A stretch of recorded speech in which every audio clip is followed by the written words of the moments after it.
Hi friends, ഏതോ ജന്മകൽപ്പനയുടെ പുതുപുത്തൻ എപ്പിസോഡിലേക്ക് എല്ലാവർക്കും സ്വാഗതം. അങ്ങനെ നമ്മൾ കാണാൻ കാത്തിരുന്ന ആകാശിൻ്റെ വിവാഹം നടക്കാൻ പോകുന്ന എപ്പിസോഡാണ് ഇന്ന്. അഞ്ജലി പ്രഗ്നൻ്റ് ആണെന്നുള്ള വിവരം മുത്തശ്ശി അറിയുമ്പോൾ ഇതിൽ പരം സന്തോഷം വേറെ കിട്ടാനില്ല മോളെ, എത്ര കാലമായി ഞാൻ കാത്തിരിക്കുന്നു എന്നൊക്കെ പറയുമ്പോഴേക്കും എല്ലാവരും വന്ന് കൺഗ്രാറ്റുലേഷൻസ് പറയാൻ കേട്ടോ നമ്മുടെ അഞ്ജലിക്ക്. അപ്പോൾ നമ്മുടെ മനോരമ വന്നിട്ട് ബേബി മൈ ഹാർട്ടിഫുൾ കൺട്രോളൻസസ് മോളെ, എൻ്റെ മനോരമയെ നീ വിവരക്കേട് പറയാതിരിക്കെ, ഹാർട്ടി കൺഗ്രാറ്റുലേഷൻസ് എന്നാണ് പറയേണ്ടത്. മോഹനേട്ടാ, നിങ്ങൾ എന്നെ പഠിപ്പിക്കണ്ട, എനിക്കറിയണം എന്താ പറയേണ്ടതെന്നുള്ളത്. നിങ്ങളൊക്കെ പറയുന്ന പോലെ പറയാൻ എന്നെ കിട്ടില്ല, ഒരു വെറൈറ്റി ഒക്കെ വേണ്ടേ എന്ന് ചോദിക്കാട്ടോ. അപ്പോൾ മുത്തശ്ശി പറയുന്നുണ്ട്, ഐശ്വര്യമുള്ള ആ കുട്ടി കാലെടുത്ത് വെച്ചില്ല, അതിനു മുൻപേ നമ്മൾ ഒരു സന്തോഷ വാർത്ത കേട്ടിരിക്കുകയാണ്. ഇപ്പോൾ കേട്ടില്ലേ മനോരമ, പണവും പ്രതാപവുമല്ല കാര്യം, മനുഷ്യൻ്റെ മനഃശുദ്ധിയും വ്രതശുദ്ധിയുമാണ്. അത് വേണ്ടുവോളം നമ്മുടെ പ്രീതി മോൾക്ക് ലഭിച്ചിട്ടുണ്ടെന്ന് പറയണേ. ഷെൻ്റെ മൈ ഗോഡ്, അമ്മയുടെ സംസാരം കേട്ടാൽ വിചാരിക്കല്ലോ വന്ന് കയറിയവളുടെ മിടുക്കുകൊണ്ട അഞ്ജലി പ്രഗ്നൻ്റ് ആയതെന്ന്.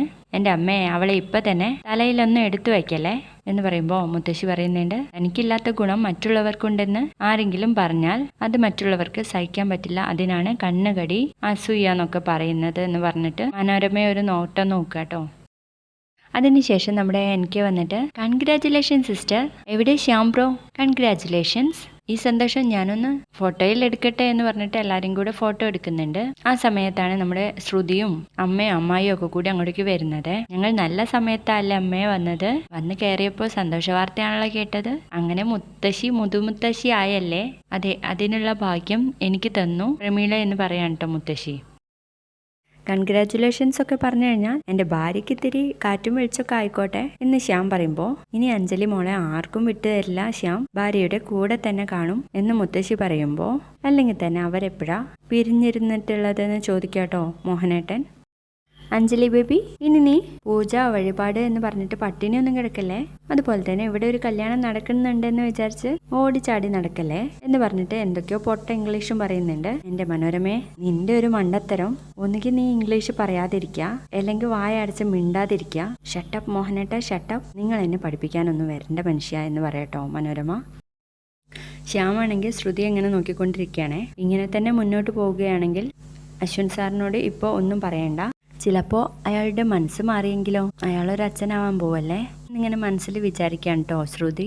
പിന്നീട് കാണിക്കുന്നത് പിറ്റേന്ന് രാവിലെ തന്നെ വിവാഹത്തിനുള്ള ഒരുക്കങ്ങളൊക്കെ തുടങ്ങുന്നതാണ്. അങ്ങനെ നമ്മുടെ ആകാശമൊക്കെ മാറ്റി വരുന്നതൊക്കെ കാണിക്കുന്നുണ്ട്. എനിക്കാണെങ്കിൽ പിന്നാലെ നടന്ന് ഫോട്ടോ ഒക്കെ എടുക്കുകയാണേ. ആകാശ് ബേബി, നീ എന്നെ വിട്ടു പോവുകയാണല്ലേ, എൻ്റെ അമ്മയെ കരഞ്ഞു കൂളാക്കാതെ. എങ്കിലും ഇന്നു മുതൽ എൻ്റെ പോലെ തന്നെ മറ്റൊരു പെണ്ണിനും നിന്നിൽ അവകാശമുണ്ടല്ലോ. I can't understand this. ഞാൻ എങ്ങോട്ട് പോവാനമ്മേ, നീ ഇവിടെ തന്നെ ഉണ്ടല്ലോ. അമ്മ ഇങ്ങനെ കരഞ്ഞു നിന്നാലിങ്ങനെ നമുക്ക് പോവണ്ടേ, കരഞ്ഞാൽ മേക്കപ്പ് ഒക്കെ ഒലിച്ചു പോകട്ടോ എന്ന് പറയുമ്പോൾ നമ്മുടെ മനോരമ കരച്ചിലൊക്കെ നിർത്തി പോകുന്നുണ്ട് കേട്ടോ. അതിനുശേഷം നമ്മുടെ പ്രീതി ഒരുങ്ങിയിട്ട് ശ്രുതിയുടെ കൂടെ മണ്ഡപത്തിലേക്ക് വരുന്നുണ്ട്. എന്നിട്ട് കയറിയിരിക്കുന്നുണ്ട്. എന്നിട്ട് മുത്തശ്ശി പൂജാരിയോട് പറയുന്നുണ്ട്, നമുക്ക് വിവാഹ ചടങ്ങുകൾ ആരംഭിക്കാൻ കേട്ടോ. ആയിക്കോട്ടെ എങ്കിൽ വധുവരന്മാർ എണീറ്റോളൂ, മാല ഇടാം എന്ന് പറയണേ. അങ്ങനെ മാല കൈ പിടിച്ച് നിൽക്കുന്ന സമയത്ത് ആകാശ് ചോദിക്കുന്നുണ്ട്, ചേട്ടൻ എവിടെ? അശ്വിൻ എവിടെയെങ്കിൽ കാണും, അല്ലെങ്കിൽ തന്നെ ബ്രോ, ഇത് ബ്രോയുടെ കല്യാണമല്ലേ, പിന്നെന്തിനാ അശ്വിൻ ബ്രോ? അതൊന്നും പറഞ്ഞാൽ ശരിയാവില്ല, ചേട്ടൻ വരണം, എന്നിട്ടേ ഈ വിവാഹ ചടങ്ങുകൾ തുടങ്ങിയാൽ മതി എന്ന് പറയട്ടോ Akash. Anjali baby, where is കുഞ്ഞൻ? അവനിവിടെ ഉണ്ടായിരുന്നു, ചിലപ്പോൾ ഫോണോ മറ്റോ വന്നിട്ട് പുറത്തേക്ക് പോയി കാണുമെന്ന് പറയുമ്പോൾ മുത്തശ്ശി പറയുന്നുണ്ട്, ഒരു കല്യാണം നടക്കുന്ന സമയത്ത് പോലും അവന് ഓഫീസ് കാര്യം മാത്രമേ ഉള്ളൂ എന്ന് പറഞ്ഞു നിൽക്കുമ്പോഴേക്കും നമ്മുടെ അശ്വിനങ്ങ് വരികയാണേ. കുഞ്ഞാ, all are waiting for you എന്ന് പറയുമ്പോൾ മനോരമയുടെ അടുത്ത് പോയി നിൽക്കുന്നുണ്ട് അശ്വിൻ. അതിനുശേഷം നമ്മുടെ പ്രീതിയും ആകാശം തമ്മിൽ മാലയിടാണേ. അങ്ങനെ പ്രീതിയും ആകാശവും മാലയിടുന്ന സമയത്ത് അശ്വിൻ ശ്രുതിയെ ഇങ്ങനെ നോക്കുന്നുണ്ട്. അപ്പോൾ ശ്രുതി മുഖത്തേക്ക് നോക്കുമ്പോൾ കണ്ണുകൊണ്ട് ഇങ്ങനെ കാണിക്കുകയാണേ അങ്ങോട്ടേക്ക് വരാൻ വേണ്ടിയിട്ട്.